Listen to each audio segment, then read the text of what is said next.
14 डिसेंबर 2025 रोजी दुपारी 12 वाजता अग्निशमन मुख्यालय नियंत्रण कक्ष येथे 101 टोल फ्री नंबरवर कॉल आला की हॉटेल मैफिल जवळ जुना आदिवासी नगर येथे दिलीप भीमराव पेदाम यांच्या घरी सिलेंडर लिकेज होऊन आग लागली आहे अशी माहिती मिळाली।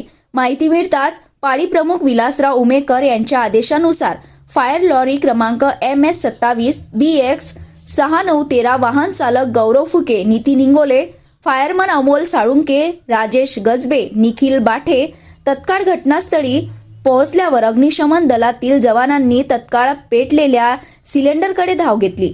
रस्त्यात गाड्या उभे असल्यामुळे अग्निशमन वाहन घटनास्थळापर्यंत पोहोचत नव्हते। तोपर्यंत अग्निशमन जवानांनी एका ओल्या चादरीच्या मदतीने आग विझवून सिलेंडर लिकेज थांबवले।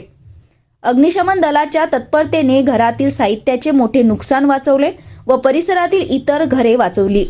या घटनेची माहिती परिसरातील नागरिकांना मिळताच सिलेंडर लिकेजचे मुळे भीतीचे वातावरण निर्माण झाले होते, पण अग्निशमन दलातील जवानांनी सिलेंडरची आग विझवून लिकेज थांबवले।